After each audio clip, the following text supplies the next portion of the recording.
Olá, irmãos, bem-vindo a mais um vídeo. E nesse vídeo eu quero trazer uma conclusão de tudo que eu venho falando até agora sobre a escolha da luz e as trevas. Que eu venho falando sobre o livro da criação do universo escrito pelo rei Melquisedeque, Malkit-Zodok, tá? Então, sem muitas delongas, aqui eu tenho duas fotos ilustrativas, escolhendo um lado, escolhendo um outro. Cada um escolhe, né, mesmo as pessoas que estão escutando esse vídeo, escolhe um lado ou escolhe outro, tá? Escolha o seu lado, literalmente. Aqui a gente já vai ver uma citação do lado direito que está escrito o seguinte: isso aqui não está escrito, essa citação não está escrita na Bíblia e nem no livro do universo, tá? É só uma citação oportuna para esse momento. As trevas têm limites, a luz não. Portanto, todo aquele que quer ser conduzido pelo seu livre-arbítrio para as trevas terá toda a glória da sua vaidade correspondida. Quer ir para as trevas? Tudo bem, a pessoa pode enriquecer, pode fazer o que quiser nesse mundo, pode ter vaidade, o que quiser.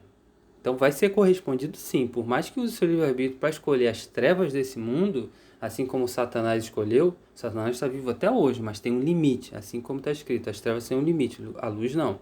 Continuando, mas tanto quanto o mundo durar, assim essa pessoa ou ser angelical, até mesmo ser angelical, durará também. Então, ou seja, tem um tempo limite para quem escolhe as trevas. Deu para entender esse ponto aqui?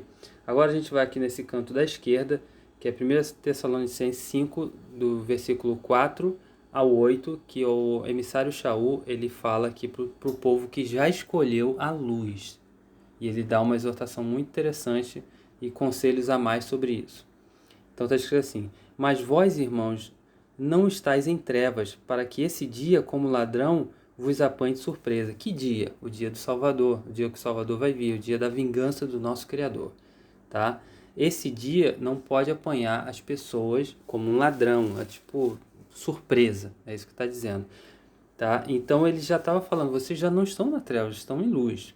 Então esse dia não vai pegar vocês dormindo, tipo isso. Portanto, vós todos sois filhos da luz e do dia. Nós não somos da noite, nem das trevas. Assim, pois, não durmamos como os demais. Pelo contrário, vigiemos e sejamos sóbrios. Ora, os que dormem, dormem de noite, e os que se embriagam, é de noite que se embriagam. Nós, porém, que somos do dia, sejamos sóbrios, revestimos-nos da couraça da fé e do amor, e tomando como capacete a esperança da salvação. Literalmente, o capacete ele tem que estar na cabeça, né? A salvação tem que estar na cabeça. É muito interessante isso. E aqui ele fala que todos aqueles que dormem, dormem na noite, e aqueles que se embriagam na noite. É interessante falar nesse ponto aqui, porque embora nós durmamos na noite realmente, mas estamos acordados espiritualmente. A nossa carne está descansando, mas nós estamos acordados espiritualmente. Mas as pessoas que estão literalmente nas trevas, elas dormem de noite, fisicamente e espiritualmente. Inclusive até mesmo no momento em que elas acordam, ainda continuam dormindo espiritualmente. Por isso que esse dia, o grande dia do nosso Salvador, ele vai pegar essas pessoas de surpresa. E sobre a parte e quem se embriaga na noite. Salomão ele tem um versículo muito interessante, lá em Eclesiastes, se eu não me engano, ele fala assim: acautelai-vos do vinho, porque o vinho é bom, mas embebeda, né? E ele diz assim, para que não se esqueçais da lei do Criador, ou seja, amar o Criador sobre todas as coisas e amar o seu próximo como a ti mesmo. Porque quem bebe do vinho esquece a lei. Então, muito bem colocado por Salomão ter falado isso, porque se embriagar simboliza se esquecer daquilo que vai trazer salvação para você. E se embriagar, quem se embriaga é realmente um símbolo da noite. Realmente isso é bem colocado na noite. Muito interessante esse ponto aqui, falando tudo isso, que a noite ela não é para nós. Nós que estamos, aqui eu incluo a todos nós aqui que estamos vendo esse vídeo, nós somos do dia e da luz. Por quê? Porque quem trouxe a luz foi o nosso Salvador Yahushua. Por isso que ele disse, eu sou a luz que desceu do céu. Eu sou a brilhante estrela da manhã que desceu do céu e estou aqui, habitando com vocês em carne. Inclusive ele fala um texto aqui nesse canto, que ele fala assim, o nosso Salvador: Falando novamente ao povo, disse Yahushua: Eu sou a luz do mundo. Aquele que me segue não andará em trevas, mas terá a luz da vida. Aqui de novo falando de luz e trevas. Literalmente, quem segue ele, e o que ele trouxe? Ele só trouxe palavras duras. O Salvador Yahushua só trouxe palavras duras. Não tem nenhuma palavra mansa do Salvador. Entende? Inclusive, naquele momento, ele fala assim... Ele começa a falar palavras bem pesadas ali, que as pessoas têm que renunciar a esse mundo em diversos pontos, como, por exemplo, coisas até que pra gente assim é inaceitável, como comemorar datas comemorativas literalmente aqui nessa terra, que eu já tinha falado que isso é andar em trevas. Quem comemora a Páscoa está andando, adorando a deusa Ostera, a deusa da fertilidade, a deusa do campo, dos bosques. Mesmo que ocultamente, essa pessoa que faz isso, ela está descumprindo uma lei. A primeira lei, amar o Criador sobre todas as coisas. E não amar outros deuses, mesmo que seja ocultamente, porque homens astutos lançam adorações aos seus deuses ocultamente ali, colocando um coelhinho, fazendo troca de presente e tudo mais. Então isso é ocultamente, nós não podemos dormir, nós somos do dia, a gente tem que ficar acordado. Acordado é literalmente acordado para tudo, porque esses homens, ou seja, o mundo, né? Esses homens que trouxeram isso, essas datas são todas pagãs e são todas de Roma, da religião da Jezabel de hoje.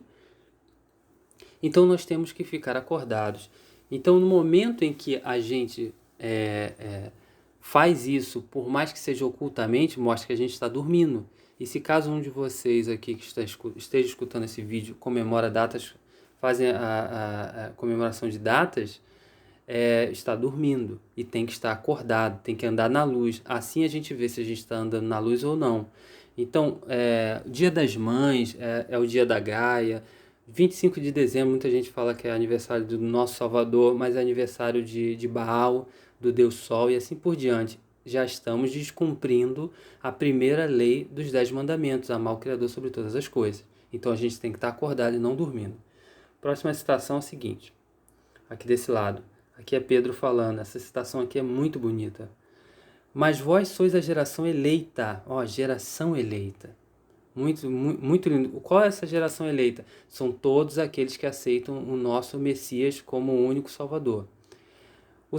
O sacerdócio real, a nação Rodshua. Rodshua quer dizer santo. Santo não é correto, porque, como eu já disse antes, vou trazer aqui de novo, santo vem de Satã, de Satanás. A palavra santo, ela vem do latim, o latim vem de Roma, Roma vem da Igreja Católica, e a Igreja Católica é a Jezabel de hoje. Então, santo não existe. O que existe é majestoso, pode mudar essa palavra aí, mas para quem quer se polir, tá aí uma nova, ficar mais polido, tá aí uma nova palavra. Rodshua, não é difícil de falar, quer dizer algo que é sagrado nos dias de hoje. A nação Rodshua, ou seja, a nação santa. O povo adquirido, para que anuncieis as virtudes daquele que vos chamou das trevas para a sua maravilhosa luz. Que texto lindo esse aqui, que Pedro trouxe. Então eu só queria trazer essa conclusão sobre tudo que eu venho falando. E falando sobre a luz e as trevas nessa citação da direita e depois em Tessalonicenses, o Salvador falando ali na direita acima e Pedro falando aqui na esquerda acima também. Essas duas fotos, enfim. O que eu vou trazer um vídeo falando sobre o que detalhes específicos do que é escolher as trevas. Como eu mostrei aqui bem sutilmente, escolher as trevas está ligado muito com questão de escolher se afastar do Criador. Nós temos duas leis que nós devemos cumprir. Amar o Criador sobre todas as coisas e amar nosso próximo como a nós mesmos. No momento que nós cobiçamos, mesmo que em pensamento, a mulher do próximo, ou mesmo a mulher cobiçar o marido da outra, isso já é não ter amor ao próximo. Já descumprimos uma lei, já estamos andando em trevas. Então, tá vendo? São duas leis que começam a gente pode começar a dividir ela em vários aspectos. Eu vou trazer um vídeo muito interessante falando sobre aspectos da luz e aspectos das trevas. E tudo que eu possa reunir sobre isso, a gente vai batendo um papo aqui bem interessante sobre isso. Então, a gente viu que, por exemplo, amar o Criador sobre todas as coisas não é tão fácil assim. Porque a partir do momento em que a gente faz um aniversário do modo que é feito aqui nessa terra, que isso está divulgado de canto a canto desse mundo, que é com bolo, com vela, assoprando a velhinha, fazendo pedido, trocando presente, tudo isso, isso é uma adoração, sabe a quem? A rainha dos céus, Astarote. Astarote, se eu não me engano, é a deusa dos assírios. E o Criador pediu para fazer isso, para não fazer isso. Ele pediu para não fazer, pediu para Israel não fazer, que hoje é costume normal.